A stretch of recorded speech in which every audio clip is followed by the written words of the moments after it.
Okay, I think with that, we're live. Hello, everyone. Welcome to another week of the quiz. We'll wait for some more people to arrive. Hope you all had a great week. Matt's back. Hello, Matt. Good to see you.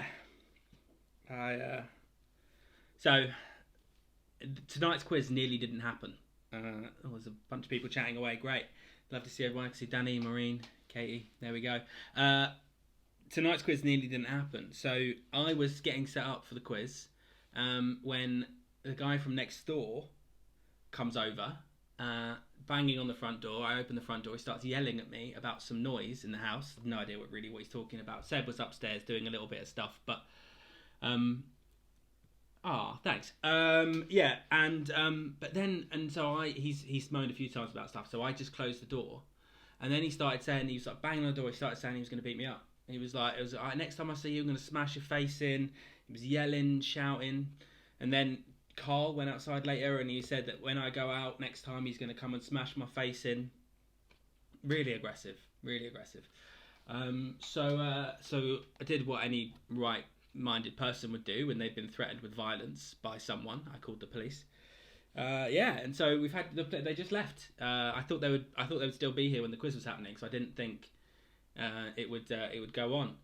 But yeah, he threatened to smash my face in. So he's been warned. Apparently, if he does it again, future steps will happen. But no, I didn't do anything wrong at all. There was no violence on my part.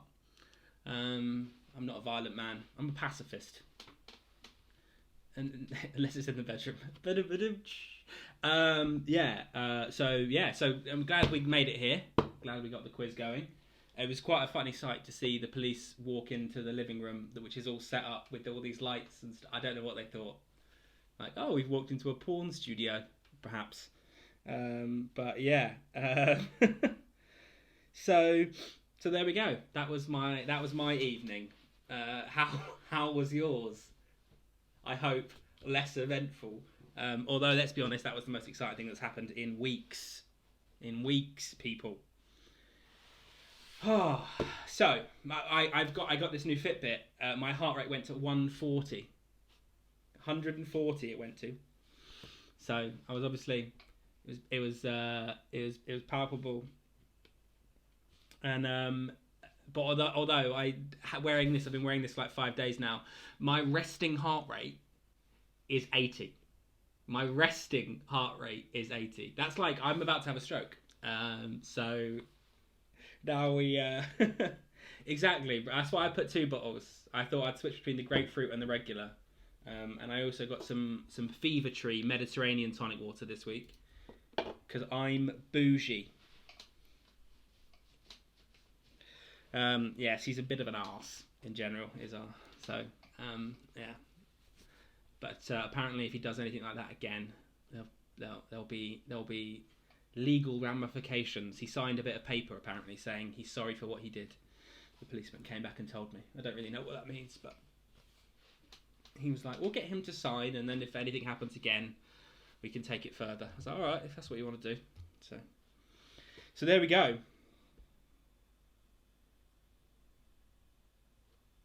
That's a good point. Why is it just me? My mum texted me saying, "Why is it just me who wants to beat up?" It's because I closed the door in his face, and apparently that was disrespectful. But he was yelling outside my house at my front door.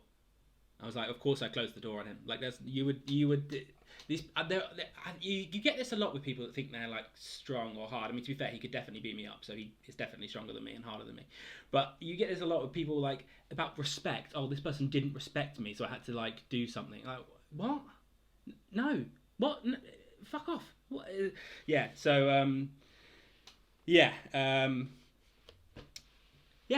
so that was why I disrespected him. So he had to get revenge in some way. I don't know, but yeah. Welcome, plant gang. Good to see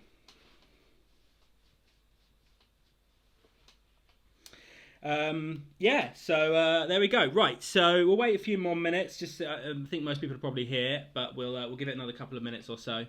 And then we'll do the scores from last week. As always, there's a new Scrabble. Last week's Scrabble word was so hard, no one got it. No one got it. I'll tell you what it is in a moment. But yeah, no one got it last week. So there's a new one this week. Your letters this week are C, O, blank, which can be any letter you like, X, K, I, and B. And there is exactly one, no matter what letter you use for the blank, there is exactly one allowable Scrabble word with these letters, UK Scrabble word. This took a while to think up because I wanted to use a blank this week, but obviously blanks expand massively the words that you're allowed to use. So yes, there is exactly one this week, as always, that is acceptable, that is allowable. Yeah, so a few messages here, one sec.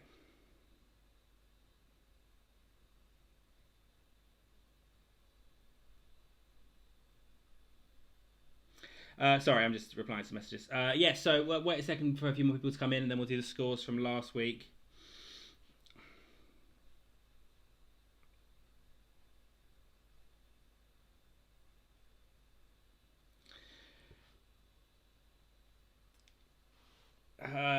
Ringing the police didn't help Carol Baskin's husband. It didn't. So, but okay, so she definitely killed him, but how did she kill him? That's the question. Did she feed him to the tigers? Did she grind him up? Or maybe she ground him up and then fed him to the tigers? Or did she bury him somewhere on the site? Who knows? I think she fed him to the tigers. That's an easy way to kill someone, surely. Just be like, oh, here, tiger. No, Katie. I think it's actually easier this week, because it's last week. The answer to last week's word, I have it written here, was spoolie. Said spoolie, but spelt SPUILIZE. And it means to. It's a Scottish word that means to plunder or steal, like an old pirate term. Yeah, so hard. So no one got it. This week it's actually a word that everyone will know. This is a not a common word, but certainly a word that everyone watching will know what it is. So it's probably slightly easier this week, given that there's a frame of reference for this word. Yeah. So. Yeah, I think there's actually only one I. When I was reading out the letters, there's an I before the L, but there's not an I after the L. I spelled it wrong when I wrote it down on my phone. So it was only 7 letters. There's only one I. Spoolie, though, it said, apparently. I didn't know either. Yes, spoolie. There's a Z in there. This is a... Yeah. I like to make these things, the point of it, you've got the whole 2 hours of the quiz to work on it. I like to make it a challenge.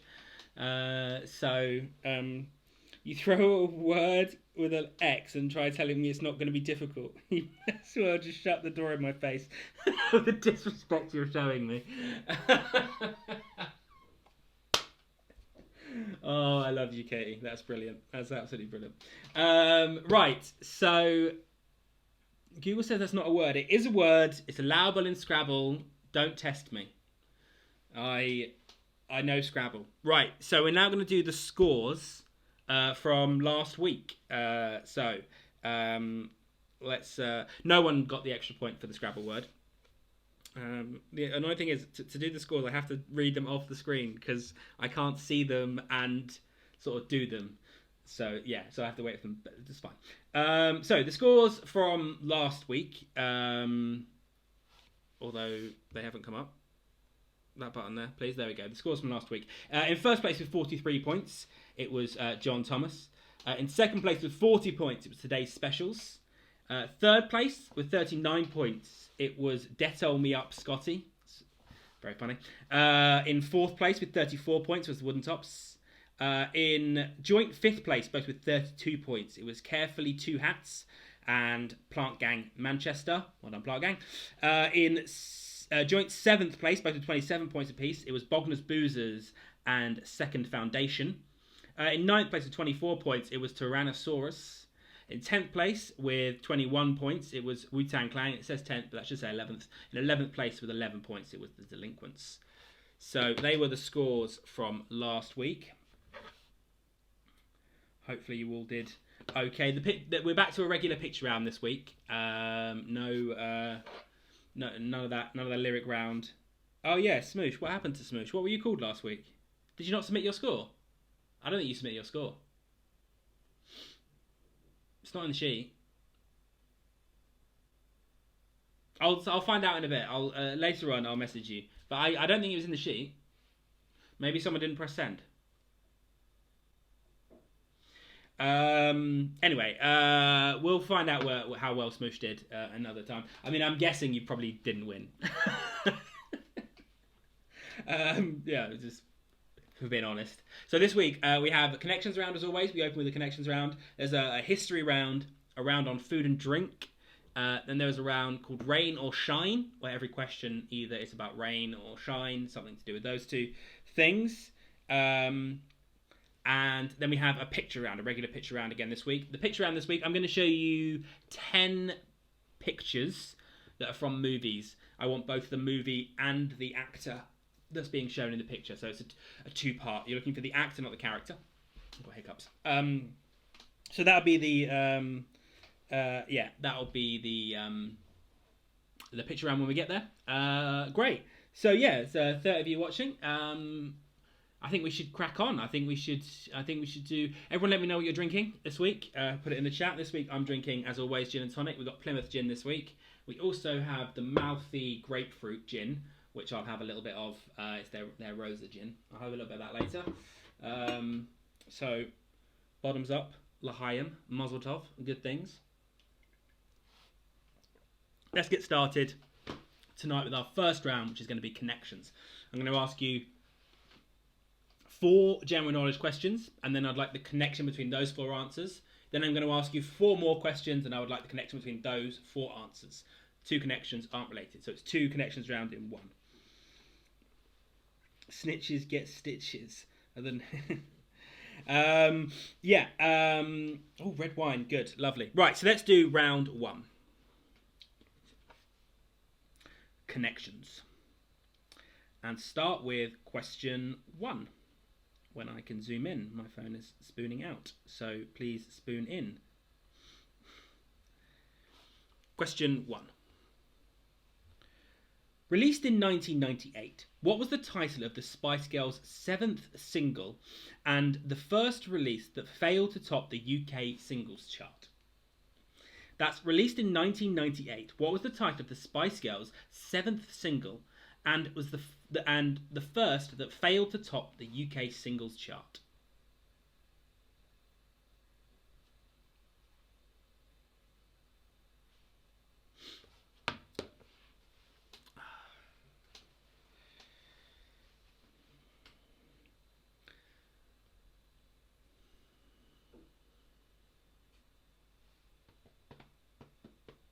I think it's a slightly better angle this week. You can see me, a bit more of me, which is good. I'm not wearing shorts this week either. I decided it wasn't worth the risk. Question 2. What does the letter P stand for in both the abbreviation PAYE and the abbreviation PAYG? That's, what does the letter P stand for in both the abbreviation PAYE and the abbreviation PAYG?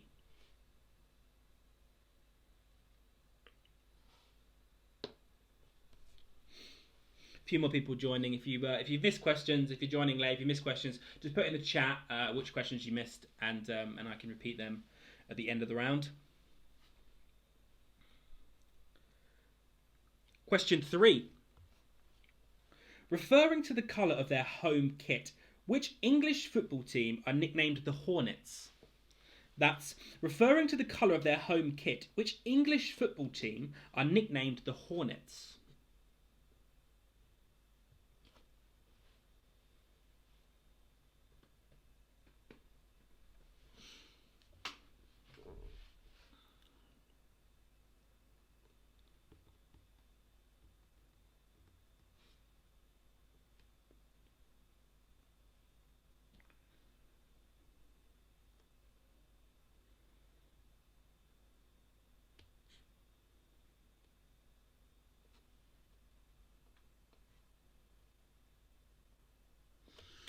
Question 4. Which single by The Who did the BBC initially refuse to play as they didn't want to offend anyone with a stutter? That's which single by The Who did the BBC initially refuse to play as they didn't want to offend anyone with a stutter?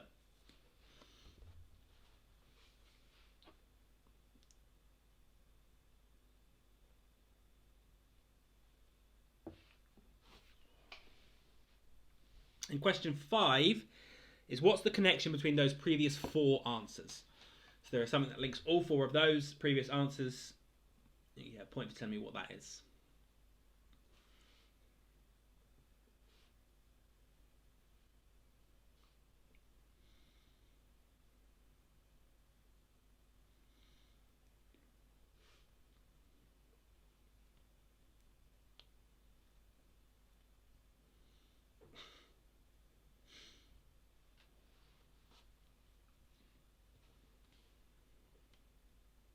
Okay, so now I'm going to ask you a new set of 4 questions.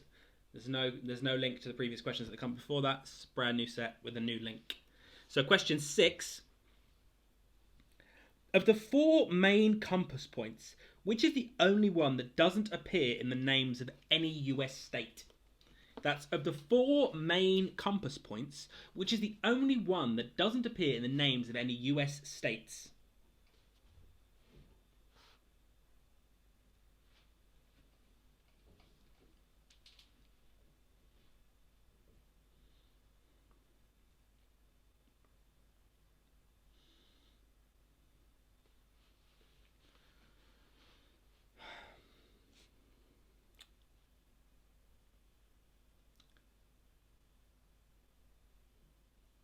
Question 7. What shade of dark red has a name that comes from the French word for chestnut? That's what shade of dark red has a name that comes from the French word for chestnut?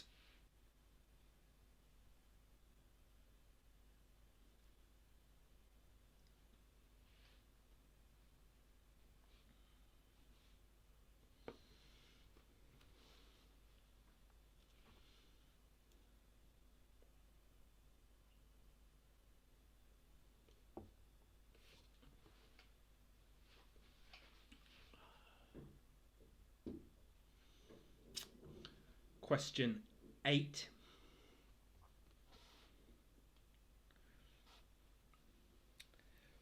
What letter is immediately to the right of the letter Y on a UK keyboard? That's what letter is immediately to the right of the letter Y on a UK keyboard? And that's a standard QWERTY keyboard.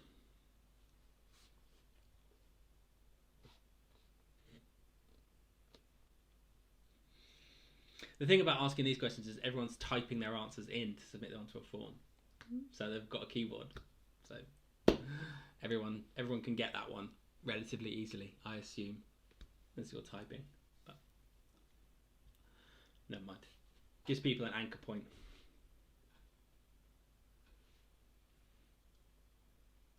Yes, but it helps, Andy, I just said that. It helps people if they maybe were struggling for answers. Now they've got an answer. And that might help them fill in. Oh, it's a bold claim from Danny there, thinking he's got the connection.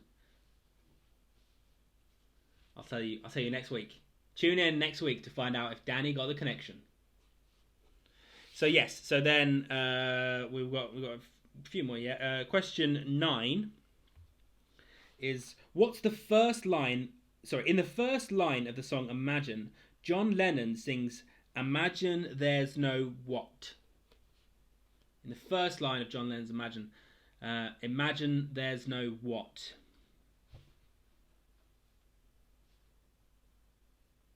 Oh yeah, I'll tell you at the end. Actually, yes, I'll go through the answers at the end of the quiz, so you'll know at the end. Oh, it'd be funny if everyone actually tuned in next week to see. Everyone has to tune in next week to see who gets this. I'm assuming Andy's going to get it. I think a few other people might as well, but yeah.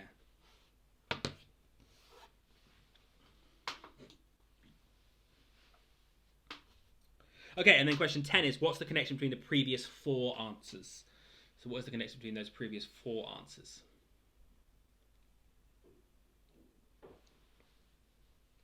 Great. And does anyone who joined late, does anyone need any repeats or anything like that? Just in the comment section, just tell me which ones you want repeating, and I can repeat any of those. Otherwise, we are good.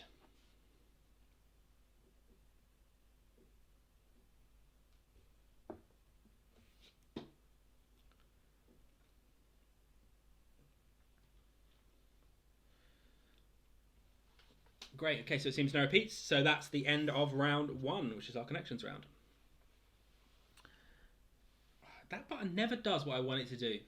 I have a button here that's supposed to, like, get rid of things and just put the camera back on. I press it, and it never does it. There we go, it does. It's done it now. There we go, good. Right, yeah, so, yeah. Great. It's the end of round 1. Is everyone happy? Everyone good to move on to our second round, which I believe is history. Round 2 is going to be history. Do you remember years ago? Do you remember the Make Poverty History campaign? And it was like Make Poverty His Story. And it was like co-opted by, I don't know if it was started as like a religious thing, but it was co-opted by like religion, because it was like make poverty like about Christ. Anyone remember that? Is it just me? That was the thing. Make poverty his story. Oh, did we make poverty history? I don't think we did. I think it's still here. Although conservative governments have just started giving people monthly paychecks, so pigs do fly. Right, round 2 is going to be history.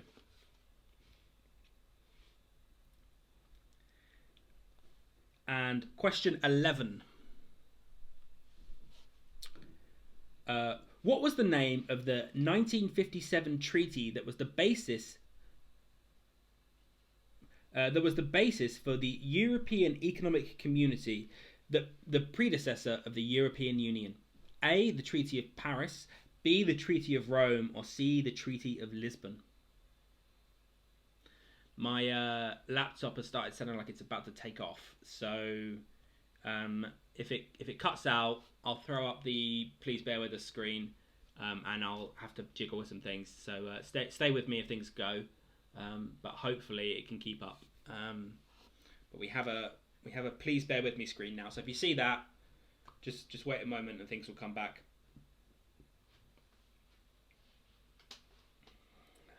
Hopefully it will be okay. Hopefully it's just purring. I have to put it on a different surface this week to try and keep it cooler. It gets too hot, overheats. And then all sorts of things. I think...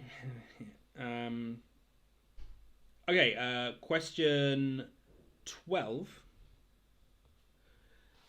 Thomas Becket was murdered in 1170 in which cathedral? That's Thomas Becket was murdered in 1170 in which cathedral?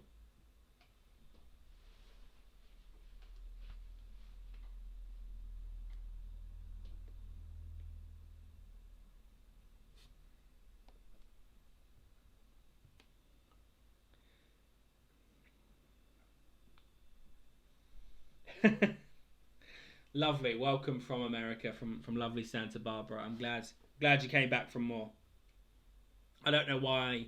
I mean, I don't know why 36 people are tuning in to watch some degenerate get progressively more drunk for 2 hours and mispronounce the names of famous people. But I'm glad you're all here. I'm glad that in this odd time we're still quizzing together. It's lovely.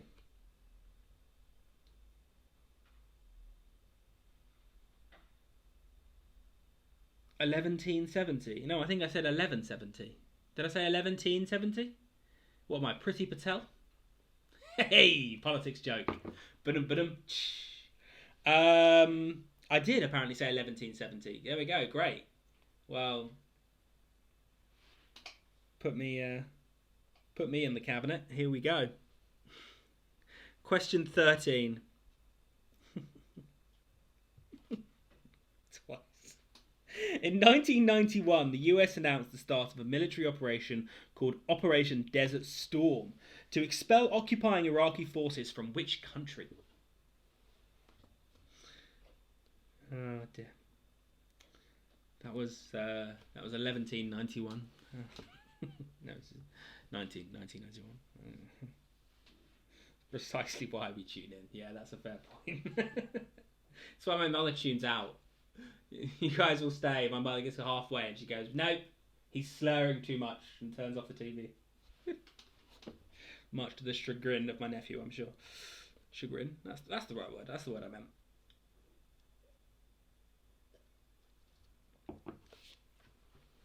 Right, question 14.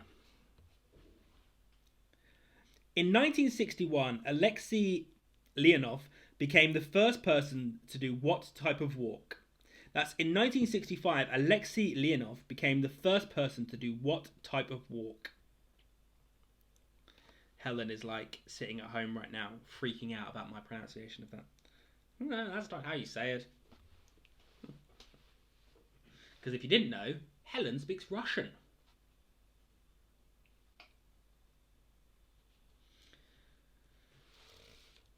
It's one of only three people I know that speak Russian, but one of them is Russian, so I don't think that counts. One of only 2 people I know who isn't Russian that speaks Russian.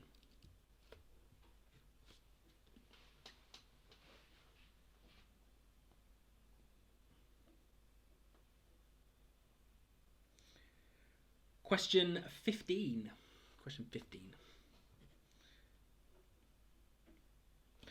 In 2004, the University of Leeds and Ipsos Mori conducted a survey of academics who specialise in 20th century British history and politics, asking them to rate all 20th century UK Prime Ministers in terms of success. With Winston Churchill in second place, which Labour minister topped the list? That's in 2004, the University of Leeds and Ipsos Mori conducted a survey of academics who specialise in 20th century British history and politics, asking them to rate all 20th century UK Prime Ministers in terms of their success. With Winston Churchill in second place, which Labour minister topped the list? I mean, I read all of that and it didn't even come up on screen. 15 on screen. Sorry, everyone. It's on screen now, he said optimistically. There you go. It's quite a long one. Take your time. Read it through. I mean, I read it for you verbally twice. Those of you that are listening to me should be able to hear it. Right, well, while you guys digest that question. On that note, Ipsos Mori, the polling company, they predict UK elections. They're the ones that do the exit poll for the UK election. They this year they were able to predict the entire UK election, not from 700 constituencies, but 700 ballot boxes. That's all they had. They had 700 ballot boxes. That's it. And each polling location can have 10, 50. Busy ones can have like 10 different ballot. 700 ballot boxes, and they predicted this election to within like 3 seats. Madness, absolute madness. They're just sampling and all that kind of stuff. It's black magic, if you ask me. You got it bang on, pretty much bang on, close enough to bang on. Question 16. Which of the following was a deadly pandemic flu that occurred between 1918 and 1920? A, the Italian flu, B, the Spanish flu, or C, the Dutch flu? Not even going to repeat that one. Interestingly, I don't know if you've been watching Donald Trump, but Donald Trump, when he talks about this particular flu, he always says, "Oh yeah, 1917." Nope, not what it was. It's a different year. You got that wrong. But he keeps saying it's the same mistake. He makes it over and over again. It's like he actually thinks it was 1917. Also, interestingly, it didn't start in either Italy, Spain, or Dutchland. Didn't start in any of those places. Started in Kansas. What do you know? Kansas City. Should be called the American flu, but racism. No, it's not really racism. It's because this particular country had quite a free media who were able to print the cases, and everyone else doesn't matter. History. Question 17.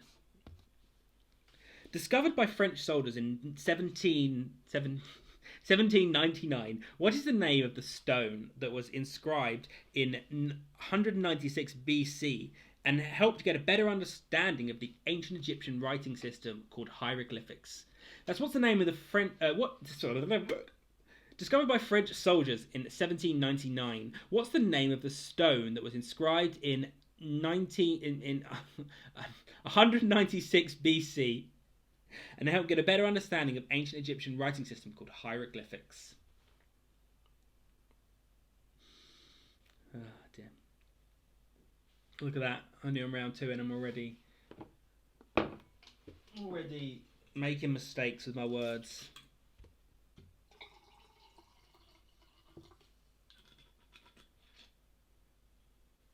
Oh, that's fun. A stress ball version of this stone.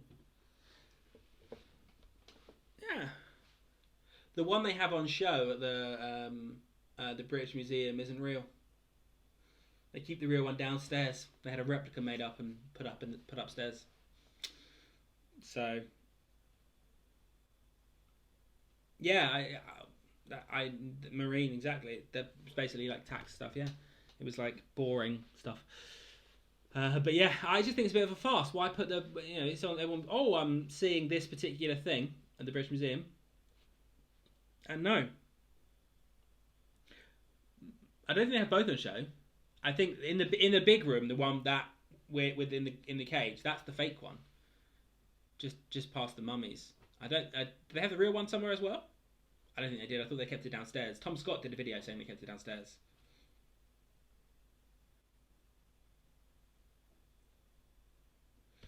Yeah, I didn't know that. Well, in Tom Scott's video, he says they keep the other one downstairs. So I don't know why. Maybe sometimes they bring it up. Maybe for like certain exhibitions. I don't know. It doesn't matter. Cool. I know they have both. Anyway, question 18.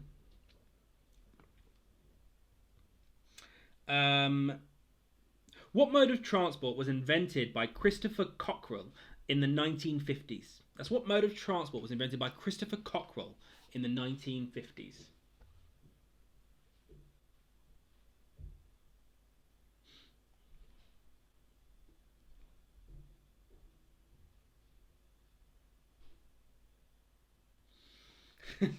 What I think we need is more waffle. I waffle quite a bit anyway, to be fair. I'm a bit of a waffler. Yeah. Tell stories, yeah. I launched my startup this week. That was fun. It's a bit of waffle for you. I say launched. I launched a sign-up page and like an admin console that only I could log into. 2 parts. But building the app, it's going well. It's going great. Almost certainly gonna like die. I'll be bankrupt in like 2 months, and I'll be like, oh, I need a job. I'll be working at Tesco. But it's going well. It's good. It's good fun. A lot of good feedback. Not many sign-ups. I think not many. I think the only person watching this that signed up, I think Danny signed up. Anyone else has signed up. So not many sign-ups. But apart from that, things are going great. We're really mowing along. We'll be at that 1 million users in no time. Question 19. Oh shit, hello. Not question 19 just yet.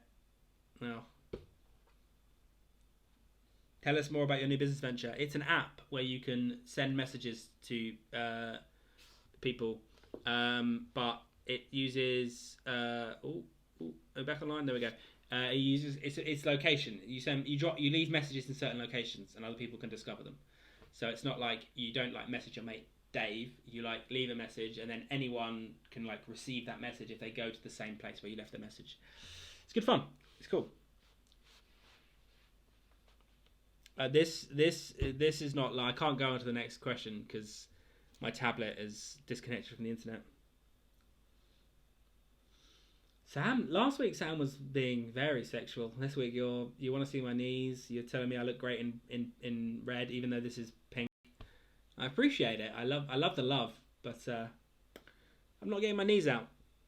Both my mum and my dad are on this stream, and my soon-to-be new stepmother is also watching. So this is not a time for me to be flashing skin. No one needs that. We want more than knees. Heads, shoulders, knees and toes, knees and toes. I'm sorry, I can't go to the next screen. This, for some reason, this is not working. So I might have to pause for a second. I can't control the computer.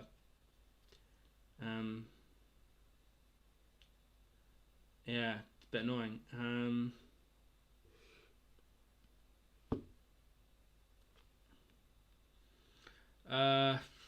I might have to pause this for a second, guys. Sorry. This is just fucking... My internet's just literally the shittest thing in the world.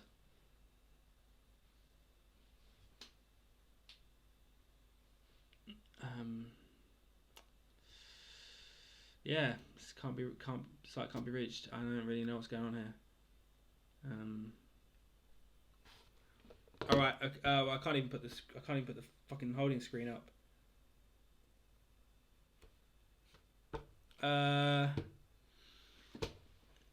Sorry guys, give me 1 second. I just need to.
There we go. Question 19.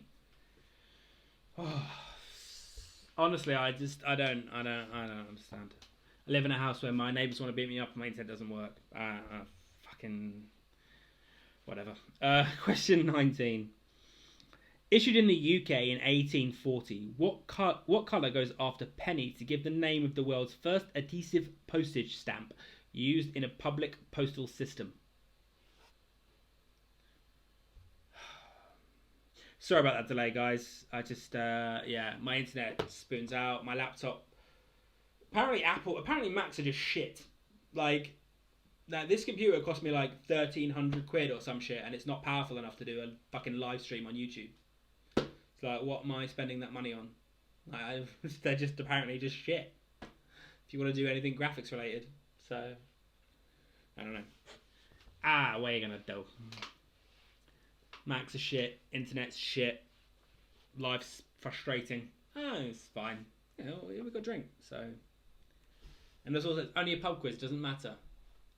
You know, none of this matters that much. It's the important thing. But it did take me like 3 hours to put together, so I would like it to work well, you know.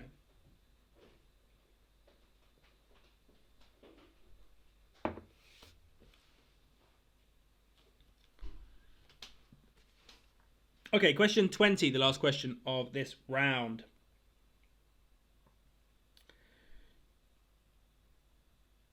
Which battle of 1863 saw the most casualties in the American Civil War and took place in and around a town in Pennsylvania from where Abraham Lincoln derived his famous speech several months later? That's... which battle of 1863 saw the most casualties in the American Civil War and took place in and around a town in Pennsylvania where Abraham Lincoln delivered a famous speech several months later? "407 years ago, our fathers brought onto this continent a new nation, conceived in liberty."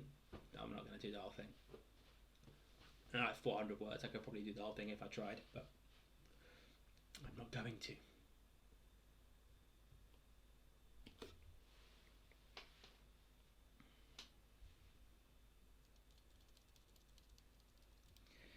The app's not. Thanks, Richard. The app's not doing much right now.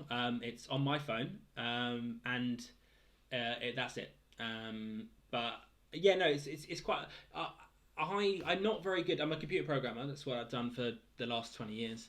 But I'm not very good at apps. Apps is a language. They're written in a particular, 2 or 3 different languages that I'm not very good at. So I've been trying to kind of make one. But I'm not great at it, so it's taking a long time. But I do have a test version on my phone that does the basics. It allows me to leave messages. It allows me to receive messages, which is pretty good. And I'm hopeful over the next couple of weeks. I've got a few little bits to sort out, other bits outside of the app to sort out online over the next couple of days, sort of early this week. And then hopefully in a couple of weeks I'll have an app that's downloadable that I can give to people to test out. The biggest problem is you need to sort of walk around, and you need to leave messages for people out in the world for people to receive, but no one's allowed to go outside right now. So I've written this other little bit of code that allows me to sort of fake all of that, so I can test it. Sam asks, what languages do you know? Perl was the language I started in. This is boring for anyone else. Sorry about that. We're at the end of this round. We'll do the next round in a moment. If anyone wants any repeats, let me know. But Sam asked what languages I know. So I started in Perl many years ago, and then naturally from Perl I moved on to PHP. PHP is sort of my core language. I've been doing that for 20 years or so. But obviously other languages like JavaScript and things like that. I know R pretty well. I know a little bit of C, not a great deal, but enough to kind of get by. And there's a YouTuber at the moment called Ben Eater, and he's doing this really cool assembly course, where you get all of the equipment on breadboards, and you're writing assembly code to make basic programs, which is really good fun. So I've been doing that recently. But yeah, my core languages are probably PHP, JavaScript / Node, which isn't really a language, but yeah, and then a bit of Python, a bit of Perl, and a bunch of R, which isn't that helpful for what I'm currently doing, but it's helpful for my other jobs in electioning. This is basically the resurrection of the Alan Cole show, isn't it? Pretty much. Question 5 asks Greg. Well done, Greg. I guess question 15 for that round. Question 5 or question 15. Put it back on screen for you there. And that was in 2004, the University of Leeds in Ipsos Mori conducted a survey of academics who specialise in 20th century British history and politics, asking them to rate all 20th century UK Prime Ministers in terms of their success. With Winston Churchill in second place, which Labour Prime Minister topped the list? So that's a repeat of question 5 for Greg there.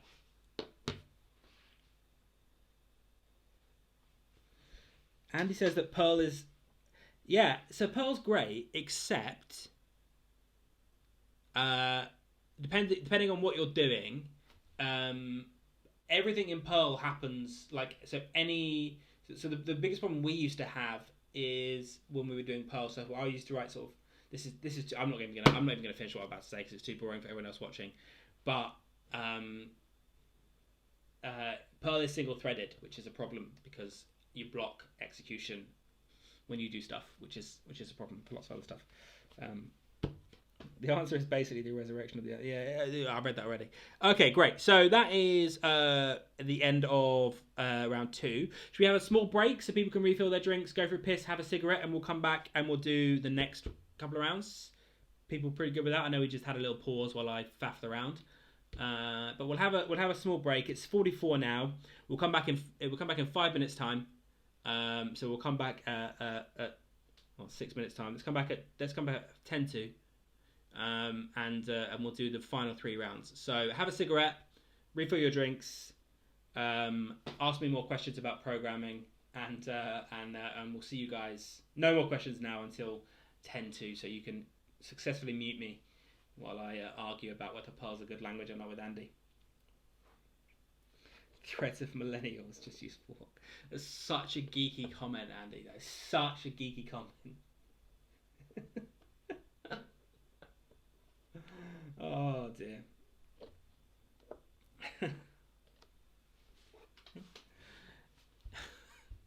I'm not even going to grace that with a response. So I'm going to go for a wee, and then I'll see you guys in a couple of minutes' time. I'm going to press this button. This button. There we go.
very good bloke. I wonder what this guy even does. I wonder what he wasn't around about it. I wonder what he does. I think he walked in and went. It was a good thing. He was around. He was around there.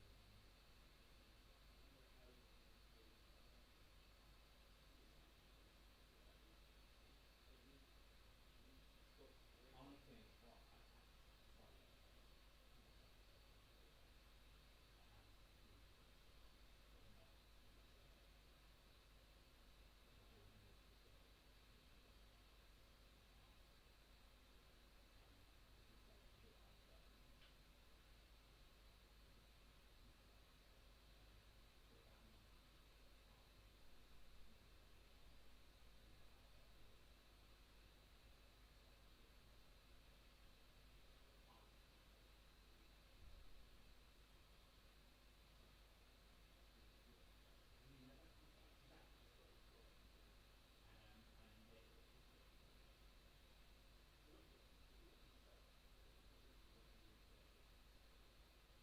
I basically, in should basically say, I need to do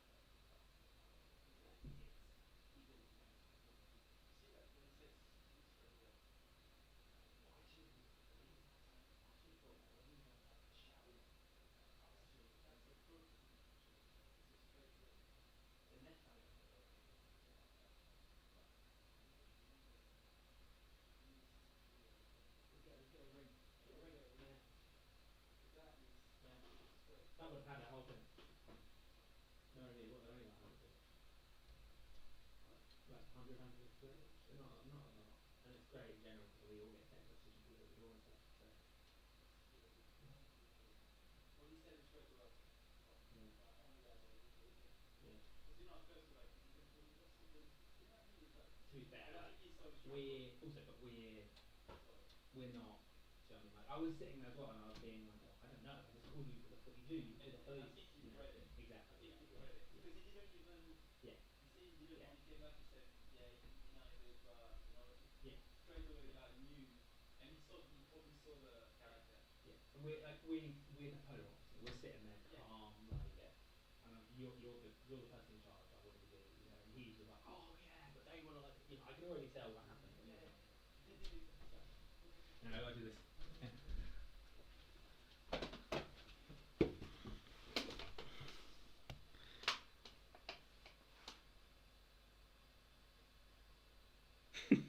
We're back.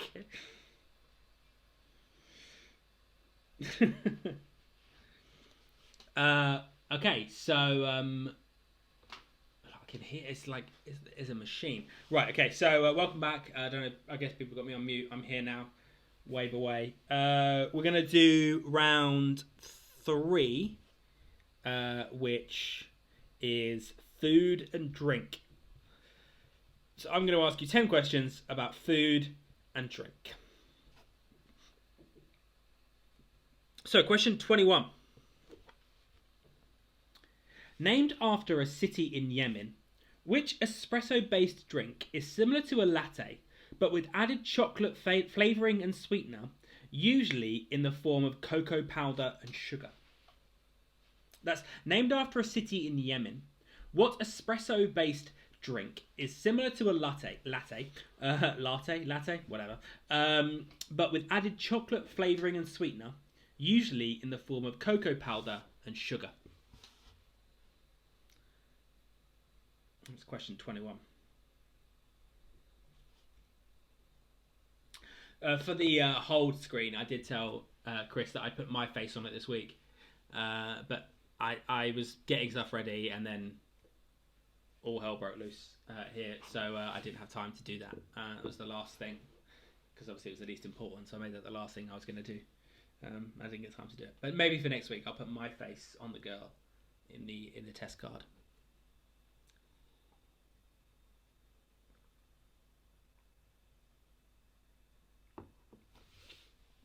Question 22.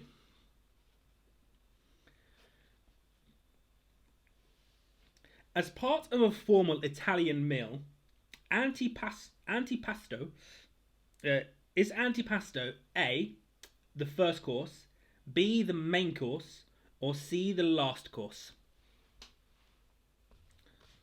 Question 22.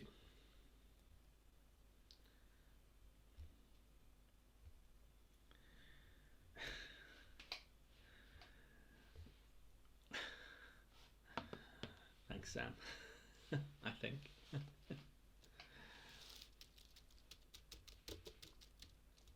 So assuming everyone's been looking at this as we go along. But again, 7 letters here. C-O blank X-K-I-B. You're looking for one 7-letter word that is acceptable in UK Scrabble. There is only one. No matter what letter you use for the blank, there is only one allowable word. Yeah. Tell me what it is, and you'll get a bonus point. Question 23.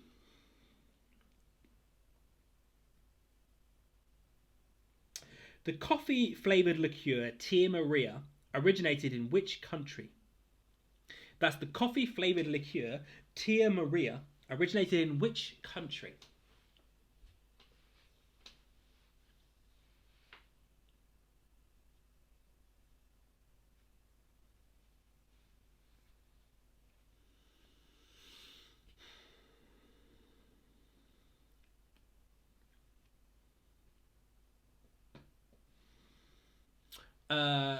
Richard, I don't know who. I know I've seen it before. It's been like they've come up in quizzes and stuff, but I can't remember exactly who the person on that test board is. Yeah, I know that I can see a picture of them like modern day, and they look a bit like Pam Ayres, but it almost certainly isn't. But yeah, I don't know. So Richard, tell everyone who is the person on the test board. Who are they? If you know. If you don't know, someone can Google it. But if you do know, let us know. We do question 24 now. Question 24. Flame grilled steak, chili heatwave, and cool original are all flavours of which brand of crisp? Tortilla crisp. So that's flame grilled steak, chili heatwave, cool original are all flavours of which brand of tortilla crisp?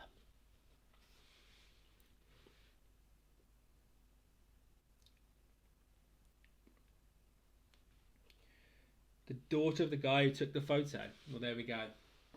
Yeah, I can see a picture of her. She's come up before in other things. She does look a bit like Pam Ayres. I won't lie. I won't lie about that.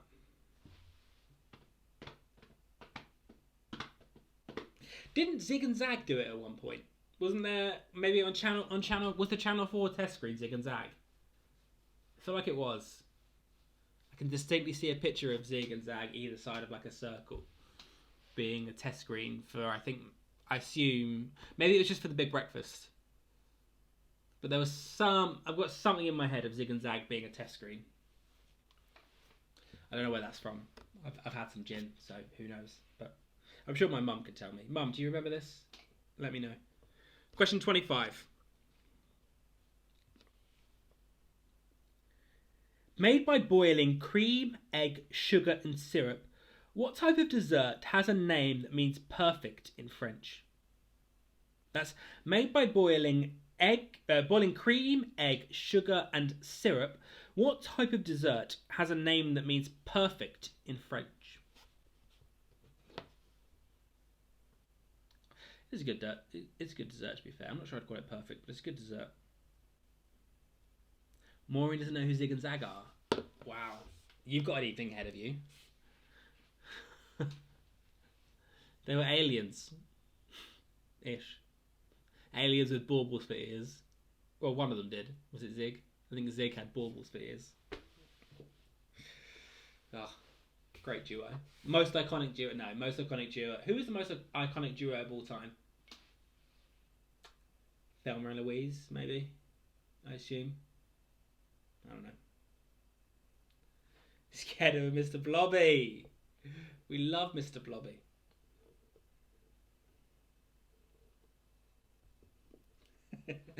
I think it's different to Mr. Blobby. They're a bit more tame. They're a bit more adult, I think, than Mr. Blobby. Some of their jokes were a bit blue. They're weird though. They are weird. Question 26. Stilton cheese has a protected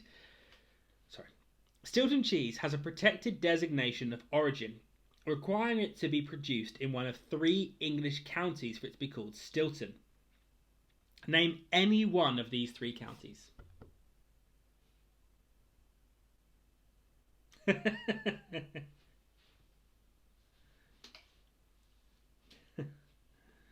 My mum doesn't remember. It seems anything, but specifically that question.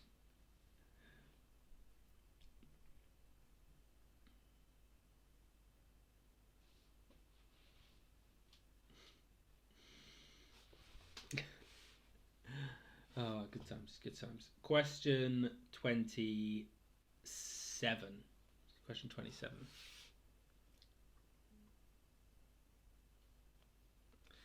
Question 27. Spaghettoni. Is spaghettoni A, a thicker form of spaghetti, B, a thinner form of spaghetti, or C, a hollow form of spaghetti? That's, is spaghettoni a thicker form of spaghetti, a thinner form of spaghetti, or a hollow form of spaghetti?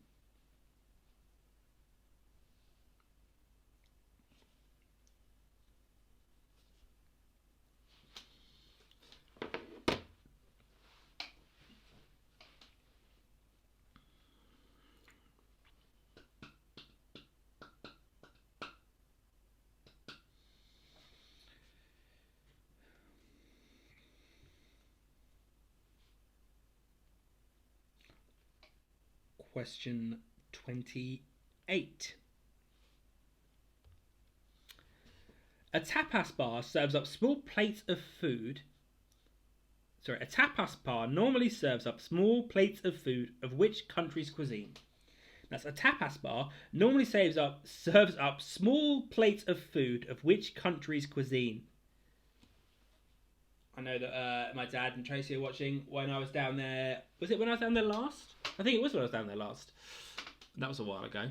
Lockdown. We went to an amazing tapas place in Bognor Regis, of all places. Would you imagine Bognor Regis has good tapas? It does. It was great. We ordered far too much food, and I ate far too much garlic, and I made many mistakes that day. But the food was great. It was lovely. Lovely tapas.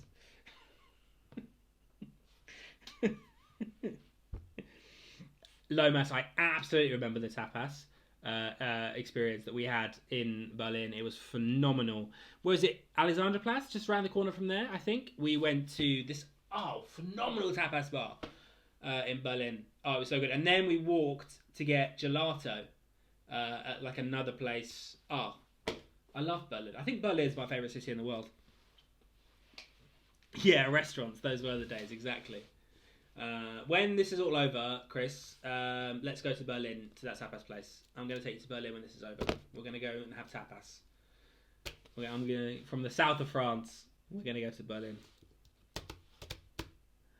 Because it was so good. And that Japanese restaurant we went to as well was unreal. Like, unreal. All the food we had there was great. The Gorky Park, the little like place you have breakfast. Anyway, question 29. Which celebrity chef coined the term multi-sensory cooking to describe his scientific approach to cuisine, and in 2006 was made an honorary fellow of the Royal Society of Chemists? Or chemistry, sorry.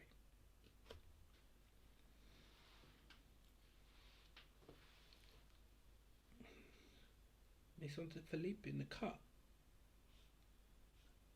I know that place. I've never been in there. Is it? Brian says it's good. I know the exact restaurant you mean. Yeah, on the right, like Byron Burger, and there's like a little pub on this side, and then it's like there. Yeah, towards the end of the cut. before you get to the Nelson. Yeah, I know what you mean there, Brian. I'll go if it's good tapas. I mean, I won't go now because lockdown and restaurants aren't a thing. But when they are a thing, I'm gonna go give that a go because I do love tapas and I love the cut. There's some great stuff on the cut. Yeah, the Lord Nelson up there on the right. They do some amazing burgers. Right at the end of the cut as well. Just before you get to London Bridge, you can take left, and there's an amazing like chicken restaurant called Bird, which is amazing. They do it's really good. Yeah.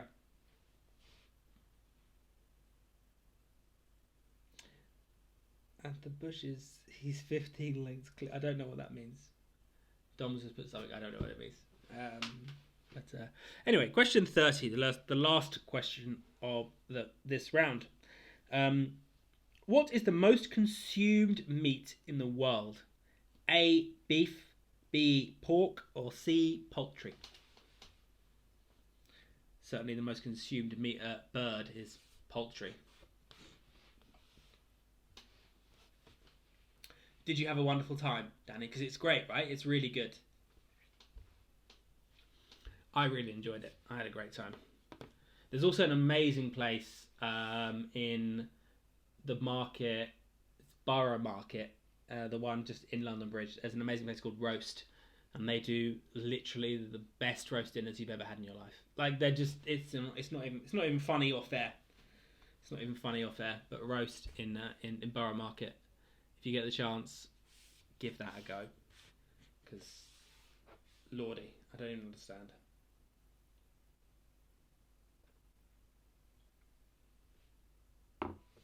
They do have good cocktails. Oh, cocktails. I'm shuddering thinking about the last time we drank cocktails together, Danny. That was a great night. Bad next day. Oh dear. Yes, I'm up for that. Let's do it. I also want to go to the cafe Bubbles, something and Bubbles. It's the pastry chef, the world famous pastry chef. He's opened a cafe in London called Something and Bubbles. We should go there. We should go and do his tasting menu. Right, that is. To be fair, Pizza Express is great. I am missing that too. I'm missing Prezzo. We have a Prezzo here in Leatherhead. It's great. I just love to go. I just love popping along there and just having nice pasta. No, it's like Cake and Bubbles. I think it's called Cake and... Is it called Cake and Bubbles? It's something like that. So that was the end of round 3. Anyone need any repeats, put them in the chat. If not, in a second we'll go on and do the final round, the final physical question round of tonight's quiz, which is going to be rain or shine. And then we'll do the picture round after that. So if anyone needs any repeats, let me know. Dom loves pizza, yeah. I ordered a curry last night. I ordered a from Fetch'em Tandoori, which is normally lovely. I don't know if the lockdown's got them all out of sorts or something, but it was fucking horrible. Oh. No, every experience I've had there's been wonderful, but it was dire. Absolutely. The naan was lovely. I literally ate naan bread last night. That was it. I had a couple of mouthfuls of the curry. I couldn't do it. It was too much. So, but I don't mean to trash Fetch'em Tandoori because normally they are wonderful. I'm going to put it down to current circumstance. Meaning they're off their game. But yeah, last night was not good. Pizza's good. Maybe we'll make pizza. I tried to buy a pizza oven the other day, one of the Yumi ones, the wood ones, but they're just sold out everywhere. Can't get them anywhere because I thought it'd be really nice to have a good pizza oven in the garden. But yeah, I looked Amazon. It was like 7 weeks delivery, and yeah, what are you gonna do? Be nice to have a good pizza oven in the garden. We talked about maybe building one out of clay, but I don't know. I don't really know how to do that. I don't know how to do anything. I'm not handsy. Well, I'm handsy, but in a different kind of way. Round 4. There we go. Look at that. Comes up with these labels are great. I realised I didn't do it for round 3. Just realised that now. But round 4 is going to be rain. Wait, when you say Tash is in the house, is she only just in the house? Has Tash only just arrived? Is she like passed out in a corner or something? Classic, peaked too early before you get to the party. That sort of has got a Tash kind of vibe. Welcome, Tash. Yeah, so as it said, rain or shine. I'm going to ask you 10 general knowledge questions themed around rain or shine. That simple, really, right? You know what I mean. Good. Question 31. Acid rain is defined as rain that contains increased levels of what? A. Hydrogen ions, B. Oxygen ions, or C. Sulfur ions. That's acid rain is defined as rain that contains increased levels of A. Hydrogen ions, B. Oxygen ions, or C. Sulfur ions.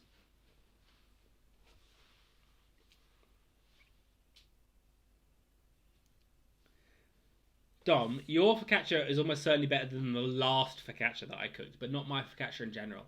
My last focaccia, our oven has actually died. We've now got a new one. Our oven was spooning out, so it was too hot and too cold. It was like you'd put it on like 60, and it was suddenly just jumped to 220. It was screwed.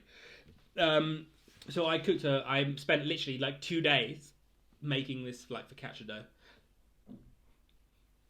Put it into cook. Went back in 15 minutes later and it was burnt because the oven was at 300 degrees. It just screwed the whole thing up. But now we have a new oven. Just got installed a couple of days ago, which is great. So I will be making a new focaccia, which will beast your focaccia, Dom. Okay, I'll wrestle you. Yeah, not wrestle you literally because coronavirus, but it'll be great. But our new oven's lovely. It's digital and stuff. Everything's great about it. Question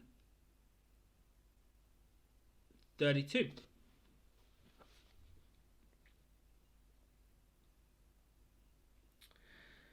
The 2013 music film Sunshine on Leith was based around the music of which duo? That's the 2013 musical film Sunshine on Leith was based around the music of which duo?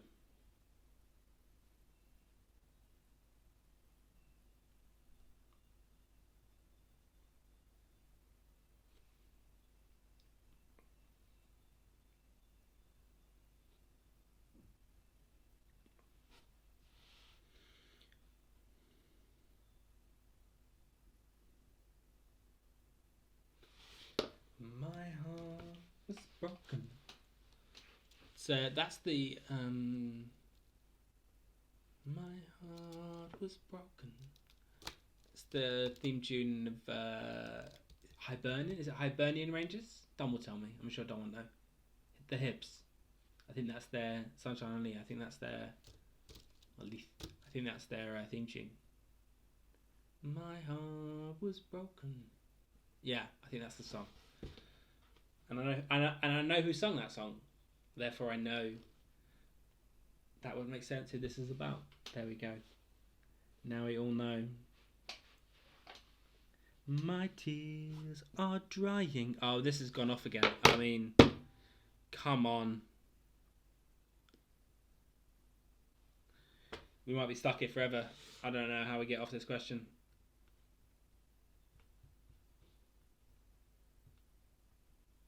There we go. Oh, we're back. So question 33.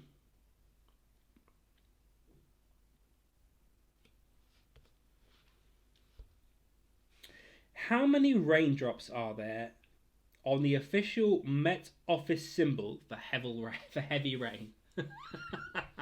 That's how many raindrops are there on the official Met Office symbol for heavy rain? What a question. What a question. My heart is broken. What was 31, please? I won't put it on screen, but I will just repeat question 31 very quickly. 31 was, Acid rain is defined as rain that contains increased levels of what? A. Hydrogen ions, B. Oxygen ions, or C. Sulfur ions. A, B, or C. Question 31 there. Let's repeat question 31. We're on question 33, which is how many raindrops are there on the official Met Office symbol for heavy rain?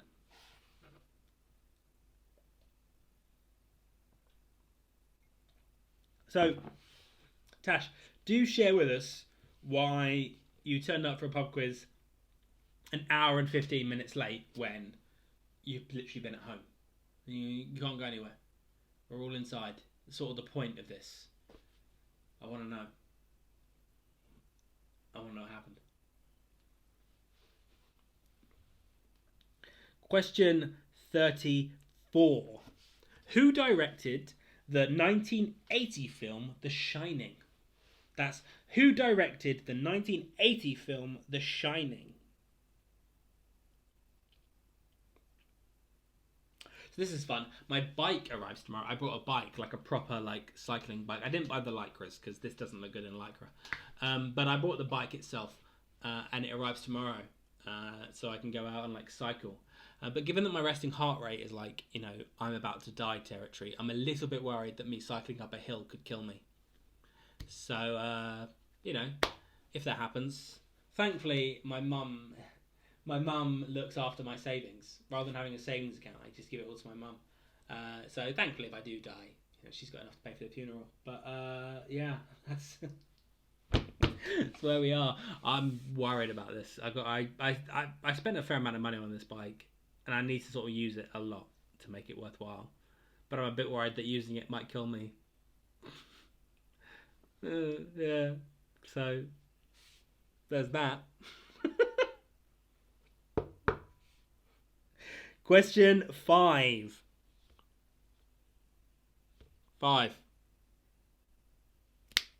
Change. Question 35. Oh shit, hang on. This has all gone wrong.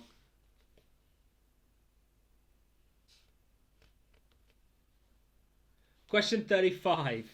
The Rain in Spain is a song from which musical?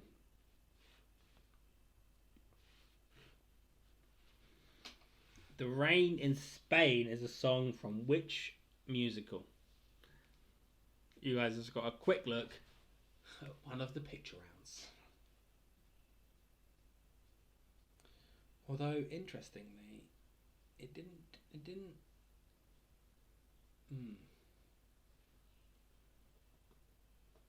The picture round broadcast there was not what it should have been. It should have had me in the frame as well, and it didn't. So, when we get to the picture round, we might have to make some accommodations. We will see as we arrive.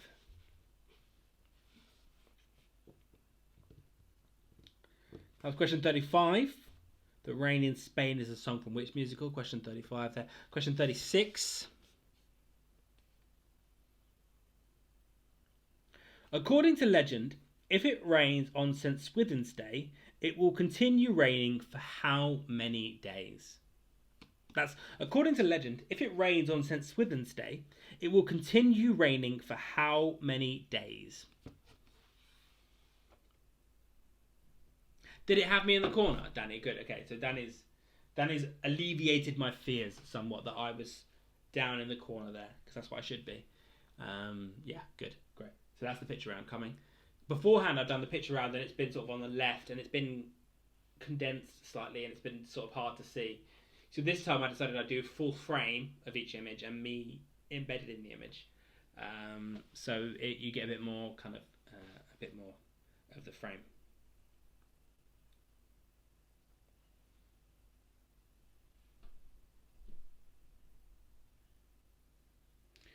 Wait. What does this have to say? According to the long-running advertising slogan, who or what shines umpteen things clean?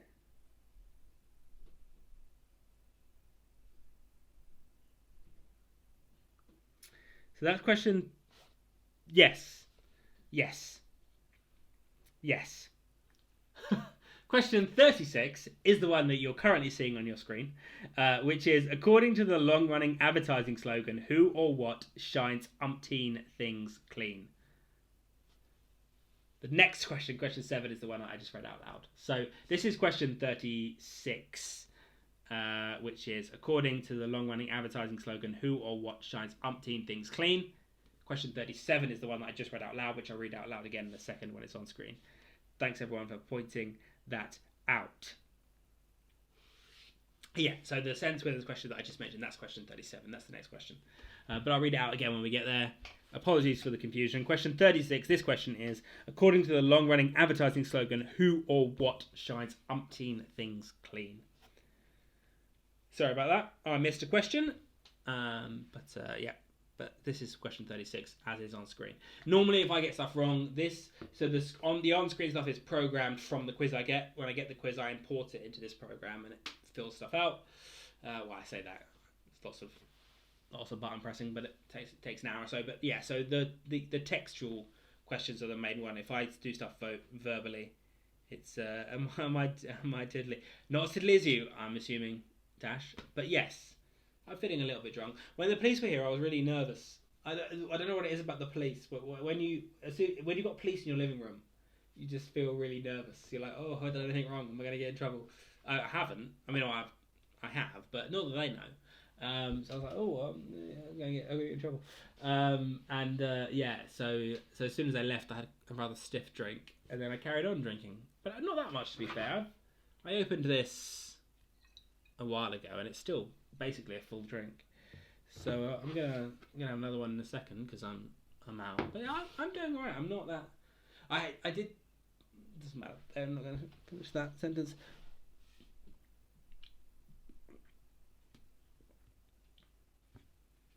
Okay, question 37. You've already seen, but question 37 is. According to legend, if it rains on St. Swithin's Day, it will continue to rain for how many days? That's question 37.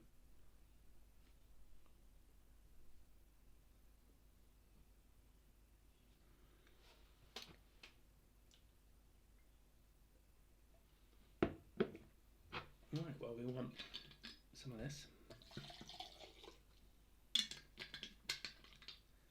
And then learn a little trick here where you can't see it. Yeah, you can't see it because the thing's in the way, but it's a good little trick because you open it and you leave this guy poking up slightly, and then when you put it in, you just leave it, and then it just sort of does it itself. Let it go. It's great. Great.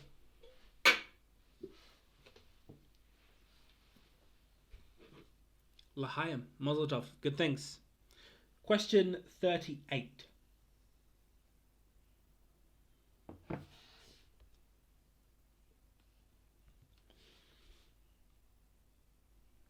You make the sunshine brighter than Doris Day is a line from which 1980s #1 hit single. That's you make the sunshine brighter than Doris Day is a line from which 1980s #1 hit single. I just need the single title, not the band. You won't get a bonus point for telling me who sang it, but just the title of the single, please.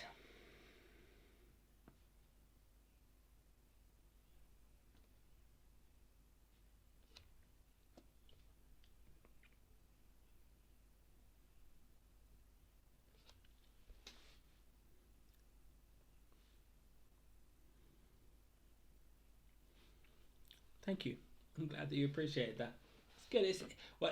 It's what they. I think these small cans were kind of designed for it because if you go to like a nice bar and they make a few, you'll see them do the same thing where they'll pour them and they'll lock them on the glasses while they do other stuff and then they carry on pouring. It's like a thing.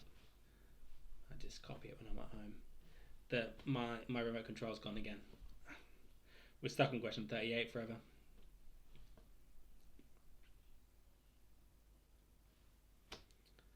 I think it's the tablet. I don't think it's my internet here because the stream's pretty consistent. I think this tablet is just fucking shit. It was some free thing that Vodafone sent to me, and I just think it's shit. Because anytime, yeah, it just drops out. Stuff just drops out. I think I can do 39 though. Question 39 is going to be: which animal features on the logo of the international organisation, the Rainforest Alliance? Is it A, a gorilla, B, a frog, or C, an armadillo? That's which animal features on the logo of the international organisation, the Rainforest Alliance? A, a gorilla, B, a frog, or C, an armadillo?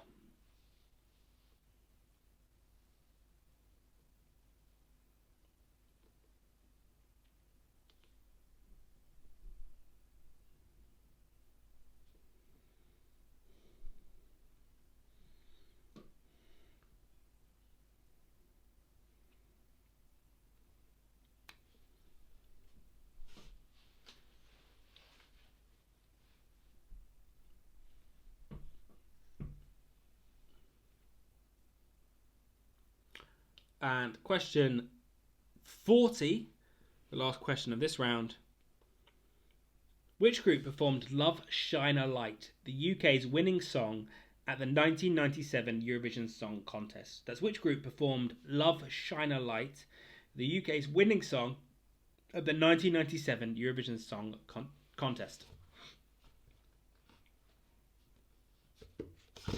So they're all of your spoken questions for this evening. We're going to do the pitch round in a second. If anyone wants any repeats on that round, put it in the comments and I can do repeats.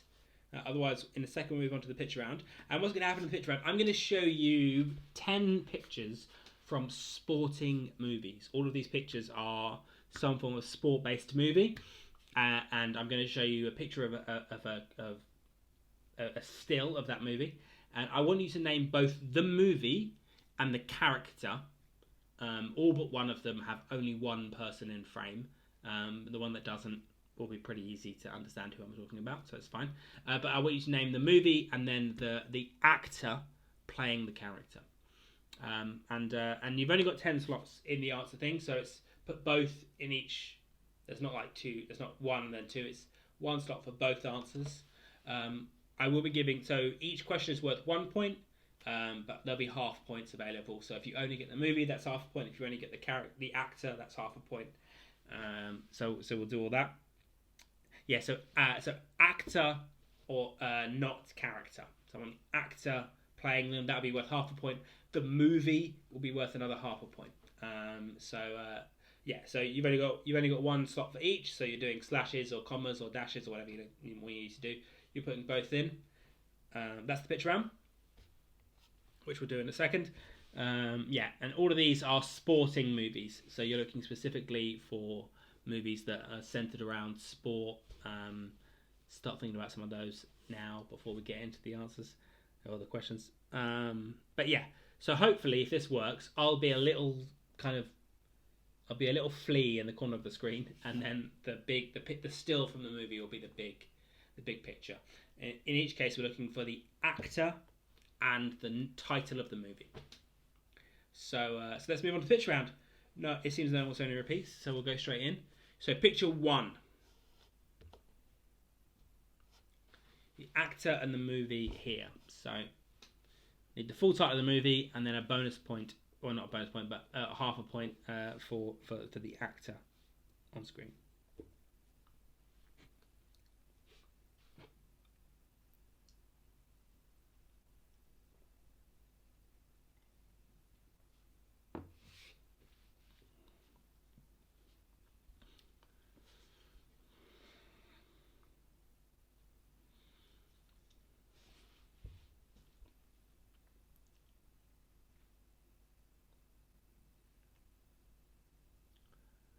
So go ahead and we'll do picture 2. Picture 2. So on the actor and the title of the movie for this. The actor and the title of the movie.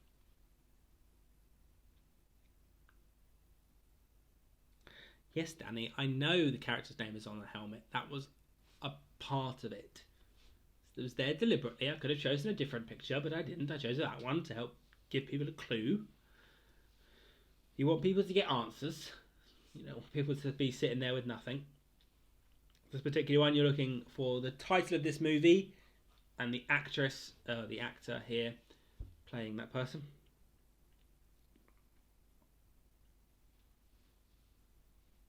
That's fair. That makes a good point. Yeah. Although to be fair, Andy did write that comment before the first picture was on screen. So, not that I'm in the habit of defending Andy, because he beats me at Scrabble every fucking day. But okay, picture 3. I'm looking for the title of the movie and the actress. So you're looking for the actress on the right there, not the actor on the left. Although actor now applies to both. But yeah, you're looking for the actress there on the right and the movie.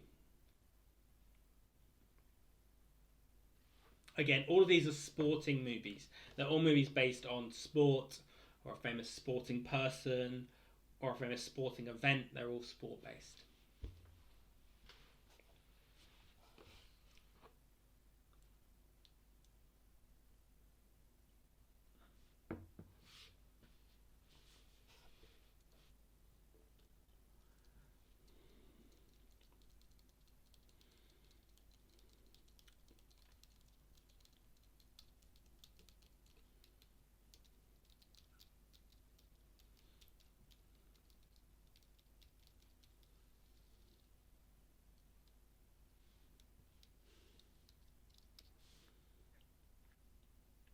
All right, we'll do picture 4. Picture 4.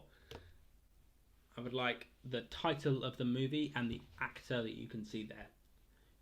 There'll be a little bit of leeway on the title of this movie, but yeah, the title of this movie and the actor that you can see.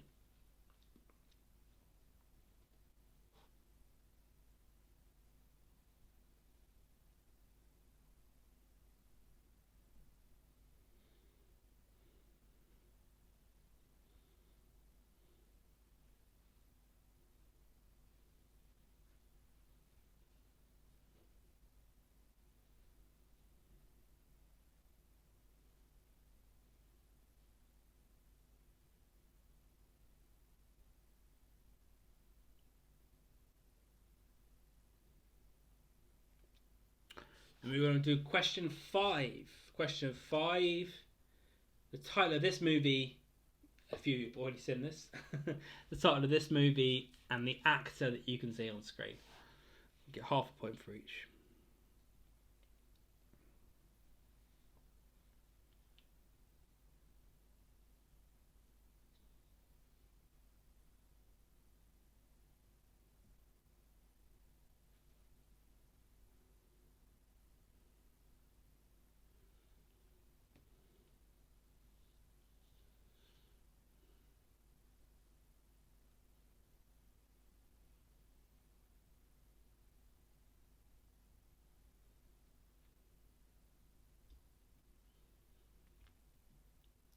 Moving on to do picture 6. Picture 6. I would like the actor here, and the title of this movie. So that's not necessarily the person. The title of this movie, and the actor playing them.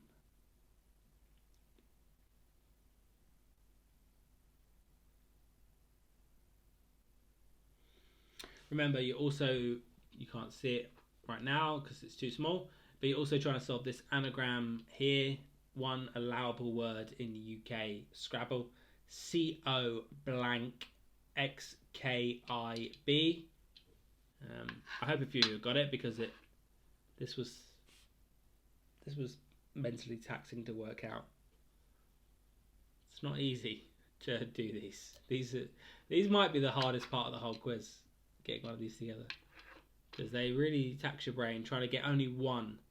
Trying to get a selection of 7 letters, but only one possible anagram is a bit of a challenge. So yeah, we'll do picture 7 now. Picture 7. I'd like you to tell me who this person is, the actor playing this person, and the name of this movie. So you tell me the actor and the name of this movie. We're on question 47. or picture 7 on your answer sheets.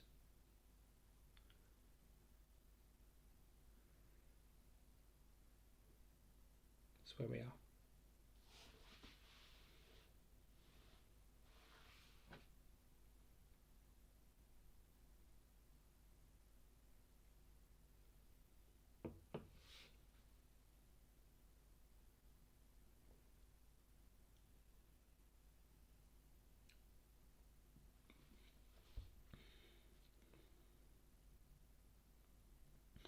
So we'll now do picture 8. Picture 8. Tell me who this person is and the name of the movie. So who is this person and what is the movie?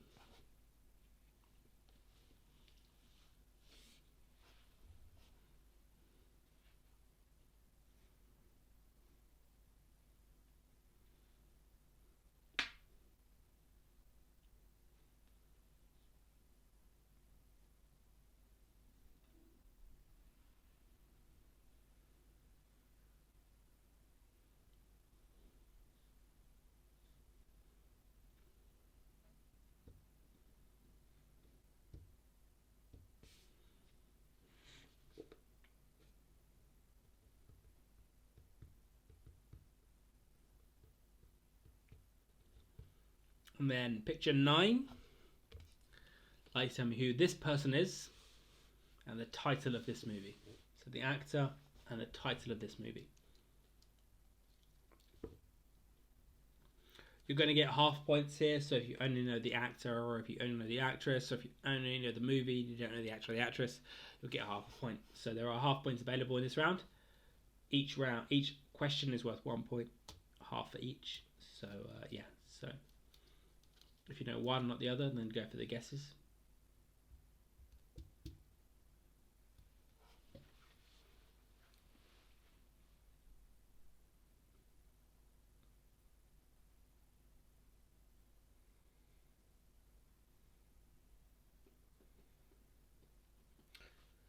And then picture 10, the last question of tonight's quiz. So this one's slightly differently because there's more than one person in the frame. There are 5 people in the frame. I want the person in the middle. Who's the person in the middle there? And what's the name of this movie? So I'm looking for the actor in the middle and the name of this movie.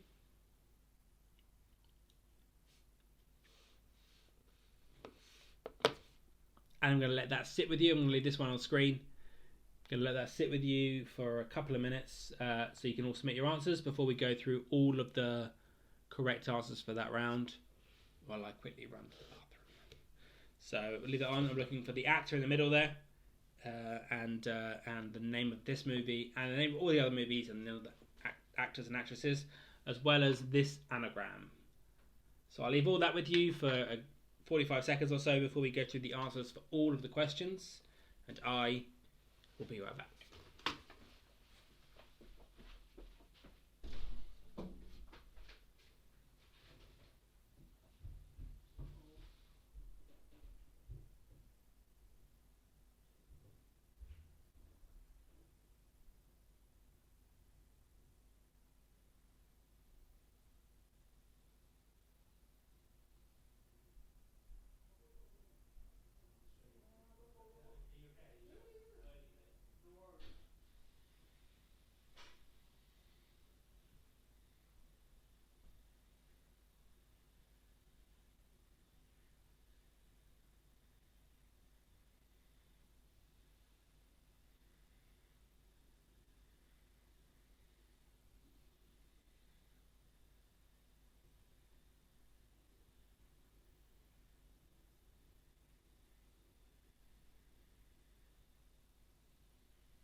Okay then.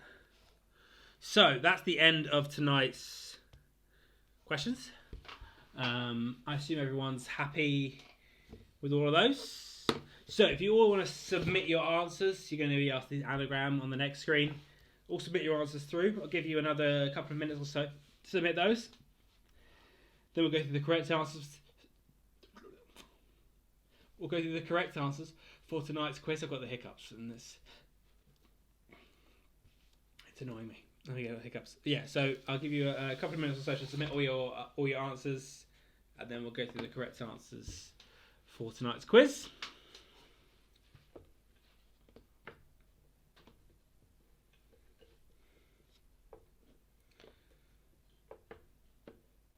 So again, this is our 5th or 6th time doing this. We've been locked down for a while. We'll keep going. I'll be here every Sunday for all of lockdown until the pubs open back up again, which I assume will be towards the end of the year. I think we'll probably be doing pub quizzes remotely for most of the rest of the year. So I'll be here. It wasn't a tactical chunder, it was a piss. Thanks, Andy. It's looking likely that pubs will be closed. Certainly until the winter. So I'll be here every week, bringing you pub quiz fun. Hopefully everyone's having a great time. Awesome. So if you've all submitted your answers, I'm going to assume that you all have. I'll read out all of the answers for tonight's quiz. So, we'll start on our connections round. So, connections round question 1 was released in 1998. What was the title of the Spice Girls' 7th single that was the first that failed to top the singles chart? It was "Stop." It's funny because it stopped their run. You see what they did there? Anyway, it was "Stop." Question 2, the P in PAYE stands for pay, as in pay as you earn or pay as you go. 3, referring to the colour of their home kit, which English football team are referred to as the Hornets? It's Watford. Watford are referred to as the Hornets. Their home kit is both black and yellow. 4, the single by The Who that the BBC didn't want to release because they thought it might offend people with a stutter was "My Generation." People try to put me down. It's the stutter there. Talking about my generation. And then the link between those answers is gap. Stop, gap, pay, gap, Watford, gap, generation, gap. Gap is the connection between those 4. A brand new set of 4 now. Question 6. Of the 4 main compass points, which is the only one that doesn't appear in the name of any of the US states, is East. East is the only one that doesn't appear in any of those states. 7. What shade of dark red is the name that comes from the French word for chestnut? It's maroon. East and maroon. Question 8. The letter that immediately follows, that is immediately to the right of Y on a keyboard is U. I should hope all of you got that. U. 9. The first line of the John Lennon song Imagine. It's "Imagine there's no heaven. It's easy if you try." So it's heaven. So the connection between those ones is adding a number to the end gives the name of a boy band. So boy bands is fine, or anything that references boy bands there. East 17, Maroon 5, U2, and Heaven 17. That was that one. So we now go on and do the answers to the history round, which I just need to find it. History round. Question 1. The name of the 1957 treaty that was used as the basis for the European Economic Community was B, the Treaty of Rome. Thomas Becket was murdered in 1170 in Canterbury Cathedral. He was the Archbishop of Canterbury. 3, in 1991, the US started a military operation called Operation Desert Storm, and it was to stop Iraqi forces invading Kuwait. Desert Storm was about the invasion of Kuwait, not necessarily the invasion of Iraq. So, in 1967, Alexei Leonov became the first person to do a spacewalk.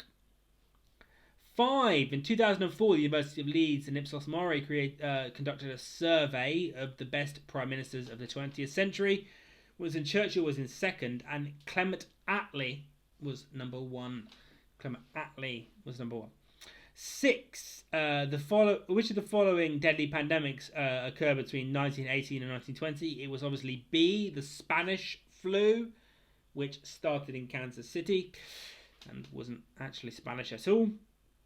7, discovered by French soldiers in 1799, the name of the stone that was inscribed in 196 BC was the Rosetta Stone. Christopher Cockerell, he invented the hovercraft in the 1950s. 9, issued in the UK in 1840, what goes after pennies to give the name of the world's first self-adhesive postage stamp? It was black, penny black. And 10, in 1983, the battle that saw the most casualties of the American Civil War was the Battle of Gettysburg. Anything Gettysburg related, you can have that. 7 years ago, it's the Battle of Gettysburg. That's the history round. So we'll now move on and we'll do the food and drink round. When I can find it. There we go. Named after a city in Yemen, what espresso-based drink is similar to a latte, but has added chocolate and sweeteners? It's a mocha. I'll accept cafe mocha or anything that's got mocha in it. Mocha is the answer. 2, as part of a formal Italian meal, antipasto is the first course. Antipasto is the first course. 3, the coffee-flavoured liqueur Tia Maria originates from Jamaica. I've got Brian at home right now going, "You get in," because he probably got that right. He's like, yeah, he's really excited about that. 4, flame grilled steak, chili, heatwave, and cool original of all flavours of Doritos.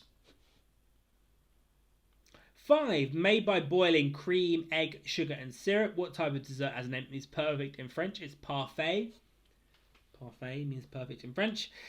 6, Stilton cheese is a protected designation that has to come from one of 3 English counties to be called Stilton. It comes from either Derbyshire, Leicestershire, or Nottinghamshire. Any one of those is a point. Spaghettone is a thicker form of spaghetti. It's a thicker form of spaghetti. 8, tapas bar normally serves food from Spain or Spain's cuisine, Spanish cuisine, anything remotely like that is fine. 9, the celebrity chef that coined the term multi-sensory cooking was Heston Blumenthal. And 10, the most consumed meat in the world is B, pork. Pork is the most consumed meat in the world. So we'll now do rain and shine. So each of these questions featured either rain or shine. Acid rain is defined as rain that contains increased levels of A, hydrogen ions. 2, the 2013 musical Sunshine on Leith was centred around the music of the Proclaimers. The Proclaimers, the famous Scottish duo, one of their big singles was Sunshine on Leith, which is the song, the theme tune of Hibs. How many raindrops are there on the official Met logo symbol for heavy rain? This is harsh. There are 2. There are 2 raindrops on the Met symbol for heavy rain. That was such a harsh question. Who directed the 1980 film The Shining? It was Stanley Kubrick. According to the long-running advertising slogan, who or what shines umpteen things clean? It's Mr. Sheen. Mr. Sheen shines umpteen things clean. 8. You make the sunshine brighter than Doris Day is a line from the 1980s hit Wake Me Up Before You Go Go. You make the sunshine. Yeah, anyway. Yeah, by Wham! Wake Me Up Before You Go Go is the correct answer. I think I did it again. I missed one. 7 there was, according to legend, if it rains on St. Swithin's Day, in which country it would continue raining for how many days? It's 40. So 7 was 40, and then 8 was, wait me up before you go. 9, which animal features on the logo for the international organisation, the Rainforest Alliance? It is B, the frog. And question 10, which group performed Love Shine a Light, the winners of the Eurovision Song Contest in 1997? It was Katrina and the Waves. Love Shine a Light was 97 for Katrina and the Waves. So there we go. So now we'll do the picture round. So half a point each here on the picture round. So, picture 1. The movie was Days of Thunder, and the actor was Tom Cruise. Picture 2 was I, Tonya, and the actress was Margot Robbie. Picture 3 was International Velvet, and the actress was Tatum O'Neal. Picture 4 was Mike Bassett, England manager. You can just have Mike Bassett, that's fine. The actor there was Ricky Tomlinson. 5 was Balls of Fury, and the actor was Christopher Walken. 6, the movie was called Eddie the Eagle, and the actor was Taron Egerton. 7, the movie was White Men Can't Jump, and the actor there was Wesley Snipes.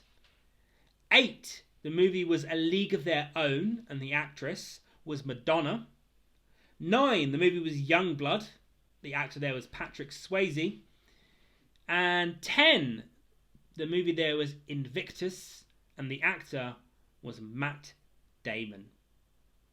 So there we go. Total all those up. Number 5, what? I don't know what that means.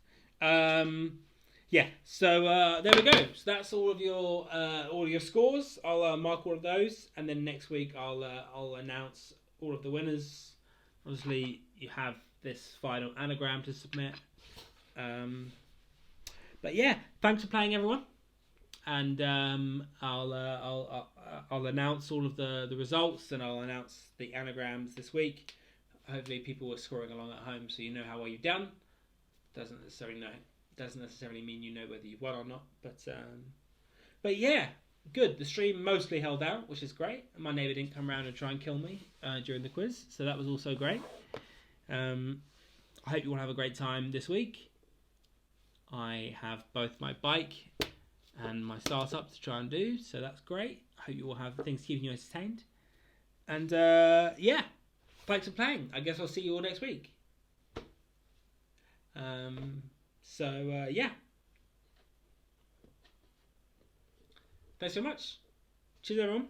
Oh, well, now it's awkward because I tried to press the button on my laptop that cut the camera, but it's not working. So now I'm just sort of sitting here looking odd. So, yeah. Thanks for everyone that's still commenting. This is great. I can't do anything until this updates. It's not updating, so I'll just sit here. I don't know what to do with my hands. That's a Talladega Nights quote. I'm going to come and manually stop this stream. I'll see you all next week. Thanks for playing. I really appreciate it. I really appreciate every week everyone turning up and humouring me, because that's what this is. This is all self-indulgent for me, and I appreciate you all being a part of it with me. I'll see you all next Sunday. Thanks for playing.